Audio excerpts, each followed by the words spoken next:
हम सब जानते हैं उस बच्चे को, शर्मा जी का हो या वर्मा जी का, स्कूल में टॉप मार्क्स, कभी कोई शरारत नहीं करना और वही स्टेबल जॉब जो पेरेंट्स को व्हाट्सएप पे फ्लेक्स करने में मदद करती है। इंडिया में ये एक हीरो है, पर सच ये है कि वो अंदर से खाली हो चुका है। आज मैं उसी परफेक्ट बच्चे के बारे में बात करने जा रहा हूँ जो रूल्स फॉलो करता है और एंड में एक ऐसी लाइफ में फंसा है जिससे वो अब नफरत करता है। जिस दिन आप पैदा हुए आपकी लाइफ एक जर्नी नहीं थी, वो एक प्रोजेक्ट था।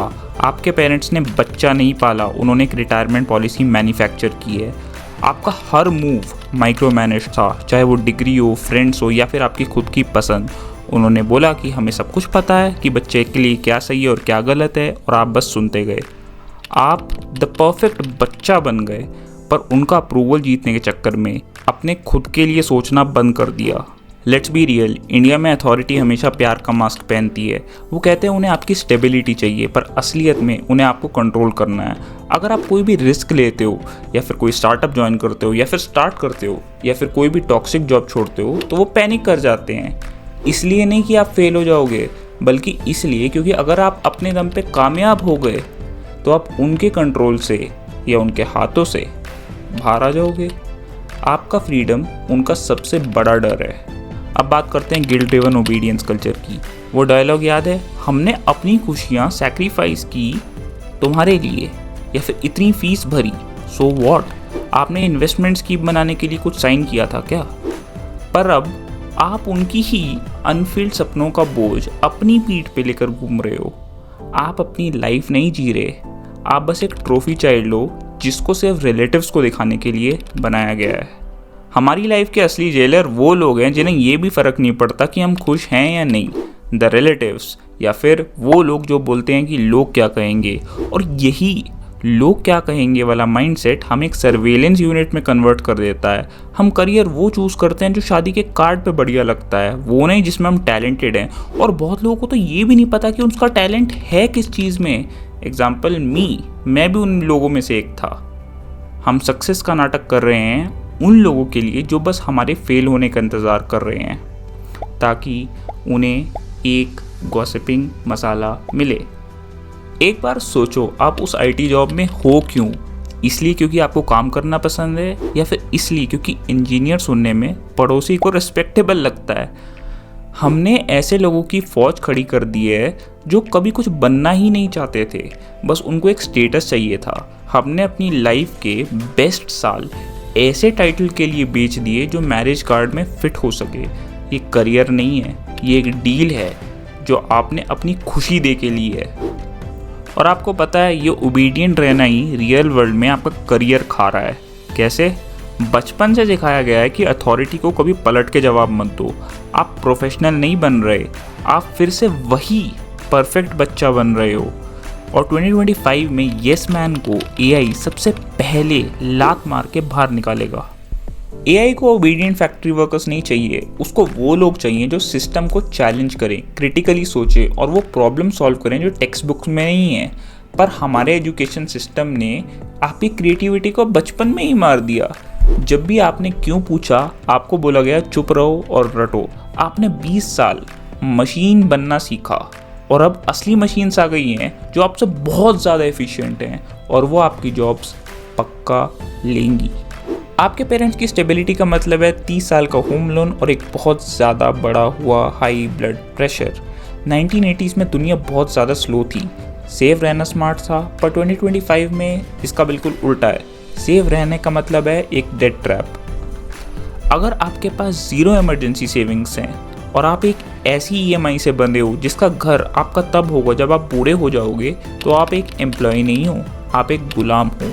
आप अपने टॉक्सिक जॉब और अपनी टॉक्सिक बॉस को तब तक नहीं छोड़ सकते जब तक वो घर आपका हो जाए, क्योंकि तब तक बैंक आपकी छत का असली मालिक है।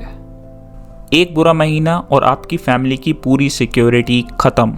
ये डर आपको चुप रखता है।